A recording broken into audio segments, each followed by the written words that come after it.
Jets coming off 4 straight losses to start the season. Cowboys coming off a tie. Who's going to win Sunday when the Jets take on the Dallas Cowboys at MetLife Stadium? Let's break it down on today's Locked On NFL crossover.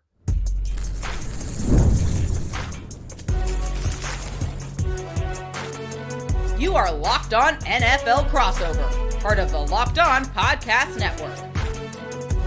Your team every day.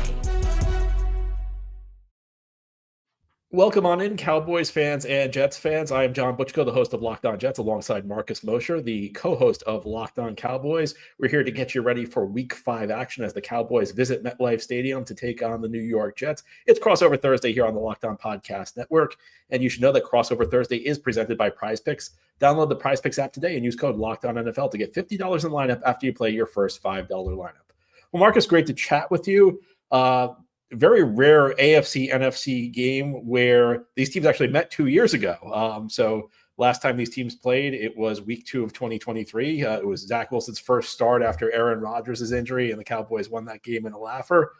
Last time these teams met at MetLife Stadium, actually some overlap. It was 2019. The Jets had a first-year coach, Adam Gase. They started 0-4. They looked completely lost, and they shocked the NFL by winning that game. Not to say that's going to happen again this time. But anyway, how are you doing? And let's get started. What are the big stories going on in Dallas right now? Well, the big storyline is the Cowboys just are trying to figure out how to feel about a tie. Like, in some ways, they played really well against Green Bay. You felt like you should have won that game, but the defense also didn't really stop Green Bay at all. In the second half, Green Bay scored on every single possession in the second half and in overtime. You might feel lucky that you got a tie against a team that a lot of people think could be a Super Bowl representative in the NFC. So it's a lot of like, okay, we feel good, but we feel kind of bad because we didn't get a win. And now they enter the part of their schedule where if they're going to be a playoff team, I was going to say contender, but they're not a real contender, a playoff team, you've got to start picking up some wins. They play the Jets this week in New York. They play the Panthers next week in Carolina. If you want to be relevant at all, you've got to win these 2 games. And unfortunately, we've seen this version of the Cowboy team kind of lay some eggs on the road. Against Chicago this year, that was a game that they were favored in. We thought they were going to go in and win that one. Didn't happen. We'll see if it happens against the Jets. What are the overall vibes around this team? Kind of zooming out a little bit. I know it's a 1-2-1 start. I know you have a new coach this year, Brian Schottenheimer, a former Jets offensive coordinator who was not very popular in the fan base during his time here. Obviously, a very dramatic offseason that ended in a big trade. I just kind of wondering what the pulse is around the team and around the Cowboys fan base at the moment. I got to say, this is probably the weirdest time ever to be a Cowboy fan because you have most of the fan base that's upset with Jerry Jones because of the Micah Parsons trade, right? They feel like they traded away their best player in his prime, and they didn't get enough. And not only that, you gave him to one of your biggest rivals in the Packers. On the other hand, you've got Dak Prescott playing at an MVP level. Like, I don't think that's too strong to say. Like, he is playing the best football of his career. The offense is way better than anybody anticipated. They've been without multiple starters, including CeeDee Lamb, Tyler Booker, Cooper Beebe, Tyler Guyton, and yet they still are putting up 40 points in some of these games. So you feel like, okay, maybe you've got the right coach that can take this offense to the next level, but the front office is so bad and the defense is absolutely horrendous that you just don't know how to feel. And I think, honestly, these next 2 games, the Jets and the Panthers, are going to help answer a lot of questions about where the Cowboys are at as a franchise right now. Well, the Jets are at a very different point from the Cowboys. They're off to an 0-4 start, which is disappointing. I don't know that it's entirely unexpected. I was hoping the Jets would be better this year, and a couple of these games could have gone either way. I mean, I think the Jets were competitive in 3 of the 4 games. The Steeler game is one they probably should have won. Yeah, I would agree with that. They got blown out by Buffalo week 2. Week 3 against Tampa Bay was a wild game. They were down 20 in the fourth quarter. They actually took the lead briefly before losing on a last-second field goal. Then against the Miami Dolphins, they were in the game, but they kept making the self-inflicted error. Big story around the Jets right now is just overall frustration because I'll tell you, Marcus, I don't think this Jets team is that talented by NFL standards. I think if you ranked this Jets roster versus the rosters of the other 31 teams in the league, it would come in pretty low. But I don't think the big reason the Jets are losing these games, is necessarily a lack of talent. I think the Jets are just making a lot of mistakes, lots of penalties and dumb penalties, personal fouls, not getting set at the line of scrimmage on big passing downs. Well, can I ask you something, John? Because one of the things I'm struggling with right now is you look at this Jets defense and you see a lot of big names, right? You see Quinnen Williams, you see Sauce Gardner. We know they've had some injuries at linebacker, but this is a defense with like Will McDonald, who had a lot of flashes in week one. Harrison Phillips is the guy, that the Cowboys were hoping to trade for. And you don't understand why the defense is this bad. Whereas like on the Cowboys side, I mean, they're worse than the Jets on defense, but it's understandable because they don't have all pro players like Quinnen Williams and Sauce Gardner. They also don't have a defensive minded coach like Aaron Glenn. Why has this defense gotten to be this porous? I have three reasons for you. Number one, the big names are not playing up to their standard. Sauce Gardner had a great week one against Pittsburgh, really shut down DK Metcalf. In fact, all of Metcalf's production came against somebody else. The Jets had Gardner's shadow Metcalf. The handful of plays Gardner did not guard Metcalf, that was when DK put up his production. Quinnen Williams, he's playing really well against the run, but he hasn't been an impact guy as a pass rusher just yet. So that's number one. Number two, there have been issues implementing this new scheme. I've talked about it on Locked On Jets. It seems like there's a lot of confusion, particularly in the secondary, about assignments. I don't know if things are being communicated effectively, but you see guys who aren't really sure where they need to be. There's a lack of communication. Guys are not switching when they should be. There's just all these issues where it just seems like something is out of sorts in the secondary. And I think that the scheme the guys are still learning the scheme, and it's clear that they're not entirely comfortable with it right now. And you're just seeing a lot of breakdowns. See guys run into each other, and the guys not calling out rub routes, pick plays. It's just a mess right now. Number three. I was gonna say the corner seems like it's an issue outside of Sauce as well. Like they're struggling to find that other guy, whether it's Brandon Stevens or Michael Carter in the slot. It seems like that's been another big issue in this defense. Absolutely. And my number three is that while there are big names like Sauce Gardner and Quinnen Williams, there are also a lot of guys who really should not be in starting level roles, getting big snaps on this defense. Brandon Stevens was one of the big additions this offseason. They signed him from Baltimore as a corner. It left a lot of people scratching their heads in the Jets fan base, left a lot of analysts who just follow the NFL in general scratching their heads. Stevens has been a guy who really struggled in Baltimore. It has been ugly so far this season. Jets have also had some injuries. So you have guys like Michael Clemens getting big snaps. Michael Clemens is a guy who at best is like a number 4 defensive end who you play maybe 10 snaps a game. And he's not a guy who's going to produce a lot. He's a guy who maybe won't kill you unless he he has a tendency to commit the big penalty. He's a little bit of a hothead. He's very similar to Sam Williams, who the Cowboys are going through the same struggles right now at defensive end. Yeah. So, I mean, and then they've suffered some injuries. And again, like there is top end talent, but there is zero depth. And so Quincy Williams is out, who was an all pro linebacker 2 years ago. His backup, Marcelino McCrary-Ball, is out with an injury. So now you have Kiko Mauigoa, who was a day 3 rookie starting at linebacker. And you look across this defense, lots of guys who, Tony Adams, who is a decent depth player, but should not be a starting safety in this league. So the top end talent for the Jets is good, but the lower tier starters are guys who really should not be playing starting roles in this league. And I think that's what's getting exposed on this defense. And it's been ugly. I mean, there's no question about it. Now you would hope when you hire a defensive minded head coach that they can cover up some of the lesser players. And that's why you hire somebody like Aaron Glenn. This is not anything new for him. When he was in Detroit last year, they had at one point 10 defensive linemen that were out. And yet that defense found ways to be successful. Has it been, I'm assuming it has been very discouraging that he hasn't been able to get those same results in New York. Yes. And there's a bit of mystery about how much Glenn is hands-on and how much he's delegated to the coordinator. He hired Steve Wilkes. Whatever they've been doing has not been working. And it's been, it hasn't just been that like they've struggled. It's been how sloppy they've been, how many blown assignments that they've had. What's frustrating is that the 2024 Jets were a really sloppy team. Lots of penalties, lots of just not smart football. Glenn came in here. The first thing Glenn said, and he was vocal about this all offseason, was we're going to play more disciplined football. We're going to play smarter football. And it hasn't happened yet. Maybe it'll start happening going forward. Jets fans certainly have to hope so. Ahead here on our crossover Thursday edition of the Locked On Jets and Locked On Cowboys, we're going to talk about the biggest matchups. We'll talk about Jets offense versus Cowboys defense, Jets defense versus Cowboys offense. That's ahead here on our Locked On crossover episode.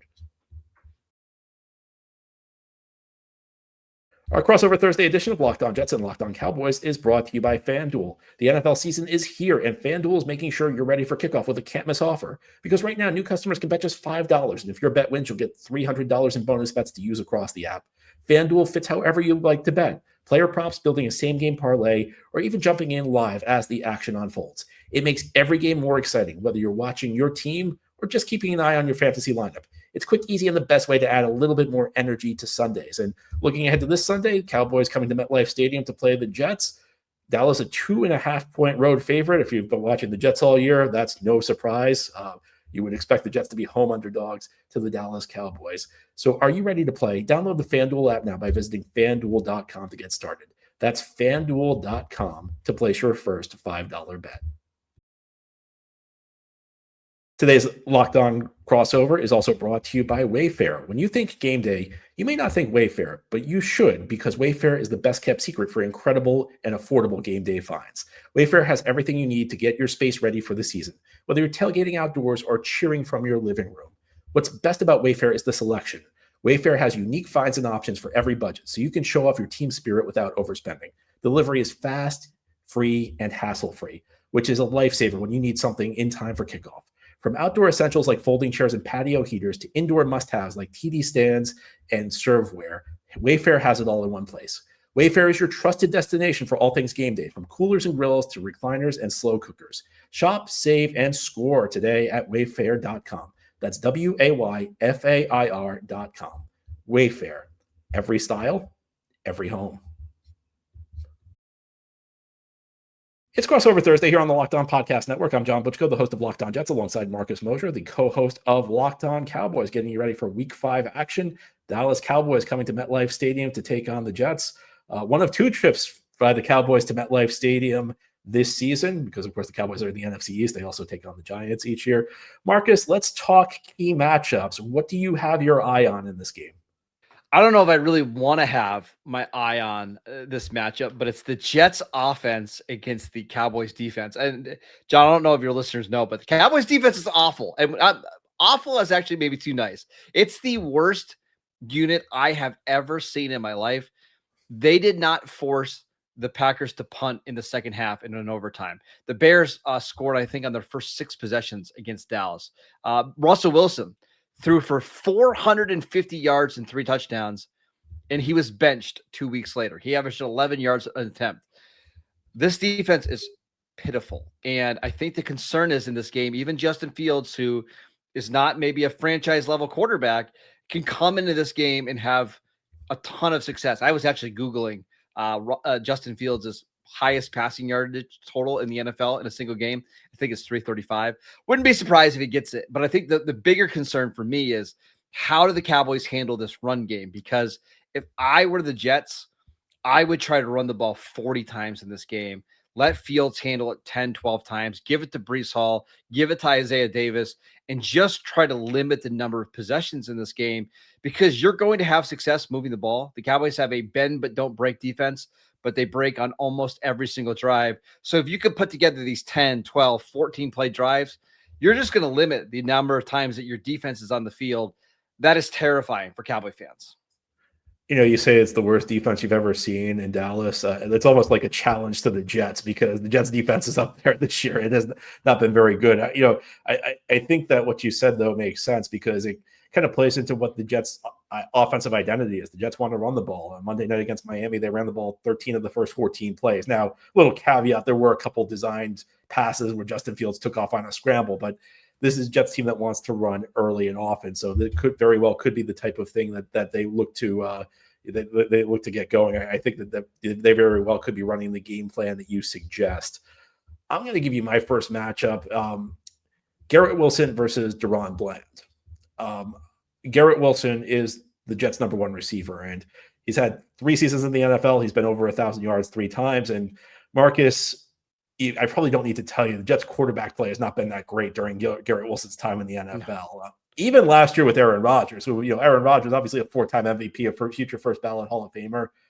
Aaron Rodgers did not play at a super high level for the Jets last year, and he was the best quarterback who Garrett Wilson has ever had. Garrett Wilson's off to the best start of his career.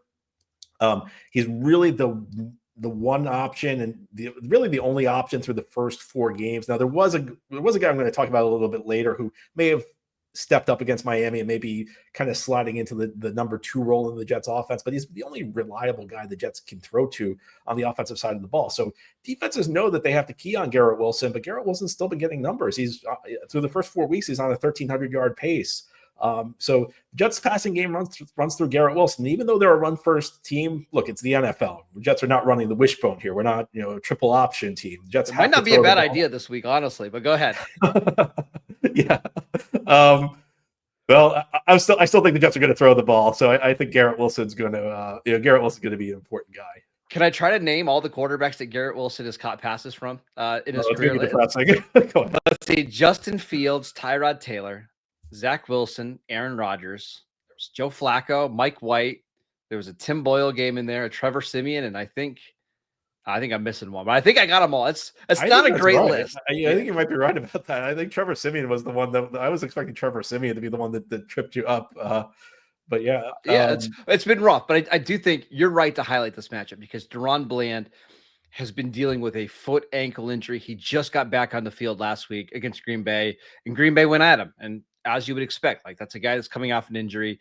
Cowboys are hopeful that he'll be better here in week 5. Trayvon Diggs has been very up and down. Now, I do think he played better against Green Bay, but again, he's really more of an off-man cornerback that you want sitting in zones.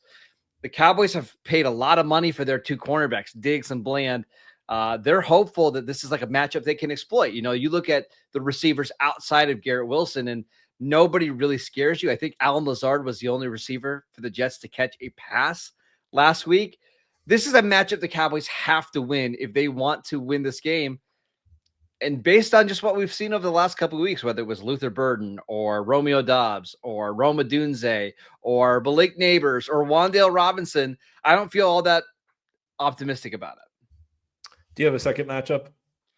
Sure. I mean, I'm really curious to see how the Jets offensive line, really their interior offensive line, handles the Cowboys defensive tackles, because the pass rush has been rough for Dallas this year, right? They're hoping Jadeveon Clowney can be better than he was last week. They have Marshawn Nealon. They have Donovan Ezeraku, but the strength of this team is Osa Odighizuwa and Kenny Clark. Those 2 guys have to provide the pass rush. They've got to be able to stop the run. And I think if you're going to get the Jets a little bit, it's their interior offensive line. Armand Membu has been fantastic at right tackle, but how do they handle Josh Myers at center, Tippmann at right guard? That's one of the matchups that I'm curious to see, because if the Jets are able to block those guys up front, they're going to be able to run the ball all day. If the Cowboys want to win, they're going to have to force the Jets to get into some of these 3rd and long situations and make Justin Fields pass. Keep an eye on the interior offensive line and defensive line here.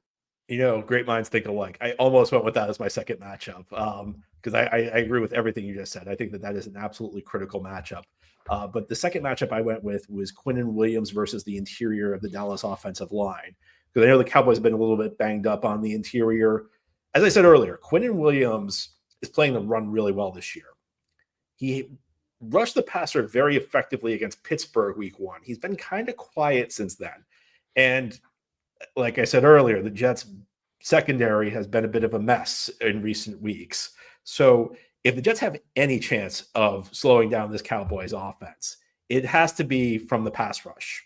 And, Jermaine Johnson's status is up in the air. He's missed the last 2 games with an ankle injury. Will McDonald, the first round pick from a year ago, he's been up and down this year. He's not really a run defender. He's more of a pass rusher as well. Yeah, absolutely. So really, the guy who's got to take this game over is Quinnen Williams. I think especially the Jets are going to want to get him matched up against Brock Hoffman, TJ Bass. Try and take advantage of the backups the Cowboys have in there. And I always think, like, when you have offensive line injuries, it's kind of a double whammy. In a way, it's not for any other position, because at any position when you put a backup in, usually it's not as good as the starter. But on the offensive line, it especially hurts, because the offensive line is so much about chemistry and continuity that it's really tough to just put guys in there. Jets have experienced that a little bit this year with Elijah Vera Tucker going down and Joe Tippmann moving to guard, although I think they've handled it relatively well. But I think Quinnen Williams, if the Jets are going to pull the upset here, this has to be a game where Quinnen Williams gets like two and a half sacks. Yeah, and we should also mention Tyler Guyton, the Cowboys' left tackle. He suffered a concussion on Sunday. Now, the Cowboys think he's going to be able to make it through protocol. I have my doubts, and that means you could have potentially 3 new starters this week, and it would be a 7th-round pick at left tackle, a 1st-round pick at left guard, undrafted free agent, undrafted free agent, undrafted free agent. That's a matchup the Jets have to win if they want to slow down Dallas. All right, well, you've heard the big stories around these teams. You've heard the big matchups. Ahead here on our crossover Thursday edition of Locked On Jets and Locked On Cowboys, we're going to talk keys to victory. What do the Jets need to do? What do the Cowboys need to do? That's ahead here on the Locked On Podcast Network. Today's crossover Thursday edition of Locked On Jets and Locked On Cowboys is brought to you by Gametime. The NFL season is back, and honestly, there's nothing better than being in the stadium surrounded by fans cheering on your team. But let's be honest, getting tickets can be a hassle. Between queues, login screens, and prices jumping at checkout, it's frustrating. That's why I use Gametime, the app that gives the advantage back to fans. Gametime is fast, easy, and backed by the Gametime guarantee. You'll always get 100% authentic tickets delivered on time and at the best price. Plus, all fees are included, so the price you see is the price you pay. Marcus, I've used Gametime on a number of occasions myself. I've told this to Locked On Jets fans, but I'll tell this to you and Locked On Cowboys fans. My family always goes to San Diego for Christmas, because that's where my brother lives. There was about 2 years ago, we were going to the Holiday Bowl, and my dad had bought tickets for some of us, but not all of us. My nephew says, I want to go to the game. I pull out my phone. I'm like, I got this. I got a great ticket on Gametime for an affordable price. Just one of many times I've used Gametime. And I love that they give you the all-in prices, because you don't have to worry about hidden fees. You know the price before you buy. So download the Gametime app, create an account, and use code LOCKEDONNFL for $20 off your first purchase. Terms apply. Again, that's promo code LOCKEDONNFL, LOCKEDONNFL, one word with no space, for $20 off. Swipe, tap, ticket, go. Download Gametime today.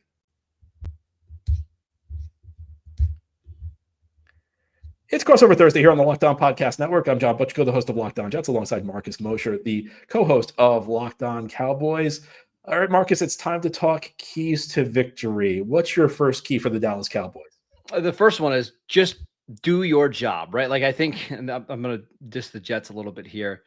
I think the Cowboys are the more talented team. They're the more disciplined team. We've seen that the Jets have really racked up the penalties. They're prone to fumbling the ball. Now, Fields has not turned the ball over himself a ton, but as long as you don't make the back-breaking mistakes, like the defensive holding call on 3rd and 11, or jumping offside to the false start, I do think the talent will ultimately win out here. And for the most of these games, like if you just go across the league, more often than not, the better quarterback, usually their teams end up winning these games. And then Dak Prescott, again, is playing some of the best football of his career. So avoid those big penalties. Don't play outside of yourself. If the Cowboys can do that, I think they'll be just fine. Oh, that's a perfect segue to my first key for the Jets. And you have to cut out the dumb plays. And I was about to say the same thing you did. The Cowboys are the better of the two teams. Now, in the NFL, if you're the less talented team, you can win. The talent gap in the NFL between the worst team and the best team is really not that big. This is not Alabama versus, Northwest Idaho State, college football. I watched the Titans last week. We might disagree on that one, but sorry, Tyler. The point is, like, in college, like in college, like one team can be so much better than the other. You can play poorly and lose. You can play really badly and lose if you're the better team. In the NFL, anybody can beat anybody. The old saying, any given Sunday. But if you're the lesser team, you can't make dumb mistakes. And the Jets have played the first 4 games as dumb as any team I've ever seen. They just make terrible mistake after terrible mistake. A personal foul that ends a drive. The Jets moved the ball well against Miami. They just kept committing the penalties at the worst possible time. things like fumbling, things like fair catch on the 3-yard line. I mean, these are the mistakes you can't make if you want to beat a superior Dallas team. So my first key for the Jets is just play smart football. So how about you? What's your number 2 key for Dallas? It's win the special teams battle. And this is something that the Cowboys did well last week against Green Bay. They blocked the extra point that they returned for 2 points. That's a 3-point swing. Kevontae Turpin had a big return at the end of the game to set up the go-ahead touchdown. Brandon Aubrey, one of the best kickers in the league. He was clutch all game long with the kickoffs. In a game in which the Cowboys defense is going to struggle to get stops, you have to win the special teams battle. And that's something that, for the most part, the Cowboys have done this year. Keep an eye on their special teams unit, because a lot of times they can swing games. If they have a poor game in this one, it's going to be awfully hard for the offense to overcome that unit as well as the defense. My number 2 key for the Jets might be familiar to Jets fans, because I think I've used this key the last 2-3 weeks. The Jets have to simplify their coverages. They have to figure out this coverage scheme, because there are just too many busts in the secondary.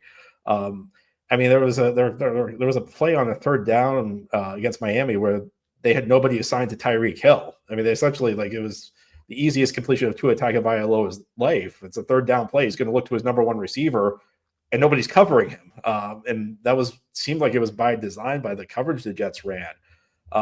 But there were also just breakdowns. I mean, there was one play where Hill caught a pass because Sauce Gardner thought he and Tony Adams were switching, and Adams didn't switch. This system right now just seems like it's confusing guys. So the Jets need to simplify things. They need to get everyone on the same page. And even if you're running more basic coverages, it's better to run a coverage you can execute than a complex coverage you're going to bust. So I think the Jets have to adjust what they're doing on the defensive side of the ball. And for the Cowboys, the last thing, the offense has got to start fast. You cannot have one of these games where it takes you 2-3 possessions to get points on the board. And this happened against Green Bay last week. Like, they got down early in this game, and then, they're really fighting all game long to get back in it. Against a Jets team that's coming off a Monday night game on the road, you have to start hot. You've got to go down in the first couple of drives and get points, even if it's just field goals, getting something on the board, because I do think this Jets team, some of the quotes you're hearing out of the locker room aren't great. If you can get that 10-0 lead, 14-0 lead, maybe things can start to roll downhill for you a little bit. But the longer you keep the Jets in this game, the more that they're going to believe that they can steal it. Don't let that happen. Yeah, I've seen this happen.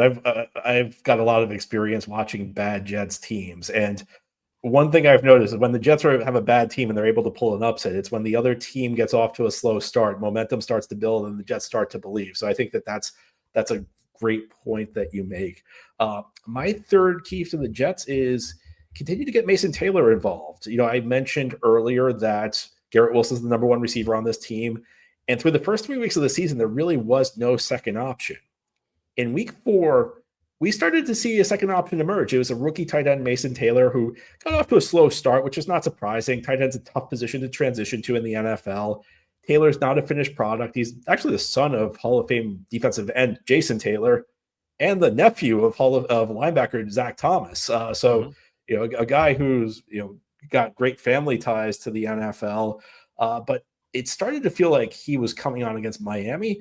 And it also started to feel like Justin Fields was getting comfortable throwing him the ball. And we know that for the Jets, every team's coverage scheme is going to be focused around taking away Garrett Wilson. And Garrett Wilson's been so good that he's still been able to produce despite that so far this year. But you still want to have somebody who can give Garrett Wilson a break. So Mason Taylor stepping up, I think is important. I think him continuing to kind of grow in his role in this offense, type of thing the Jets need. Jets can run the ball. Jets have a number 1 receiver. What they're lacking is a quality target beyond Garrett Wilson. If Mason Taylor can be that guy, it could take this Jets offense to a better place. And just for a prediction real quick, this game makes me really nervous if you're a Cowboy fan. You just came off an emotional Sunday night game that went into overtime. They played a bunch of snaps in that one. Now you're going on the road, playing a noon kickoff, for them, a 1 p.m. kickoff. And the Cowboys have historically struggled in these kind of games. So I'm not saying that they're going to lose, but this is the type of game that should make you very, very nervous. I'm going to pick the Jets to pull off the upset in a, let's say, 27-24 game. Be cautious of this one, Cowboy fans. I would pick the Dallas Cowboys, but I think it's going to be a high scoring game just based on these defenses, which the way these things go is like this is going to end up being like a 10-7 game because it'll be like one game where these defenses finally play well. It's the NFL has a way of throwing curveballs at us. Just whenever you're sure something's going to happen in a game, the opposite usually happens. I find so. I wouldn't be surprised if this was. I think it's going to be a high scoring game, but would I be shocked if like this game out of nowhere is like a defensive struggle? No, I think the Jets are going to be competitive in this one, though. I think that this is. I'm not ready to pick the Jets to win. I need to see the Jets close out a game before I'm ready to pick them to win. But I think that this Jets team, there's a lot of just negative feelings around them. I feel like this is the type of game where maybe they sneak up on Dallas and at least give them a scare. So I think we're kind of on the same page. This is a rare Locked On episode though, where we're picking the other team. Shows you our confidence in our respective teams, right? I've been a part of a few of these before, which I think when you're a Jets fan, you'd never pick the Jets, but yeah. I think you're absolutely right. Marcus, great chatting with you as always. I wish we could do this more often. I had a great time. I wish unfortunately the AFC, NFC teams don't only meet every couple of years, but it was great chatting with you. Yep, same as well. All right, and Jets fans and Cowboys fans, be sure to tune into Locked On Jets and Locked On Cowboys tomorrow. You're on the Locked On Podcast Network. Our motto is your team every day. We're here every day, Monday through Friday. Marcus will be back on Locked On Cowboys. I'll be on Locked On Jets. We'll preview this Week 5 game between the Jets and the Cowboys. We'll chat then.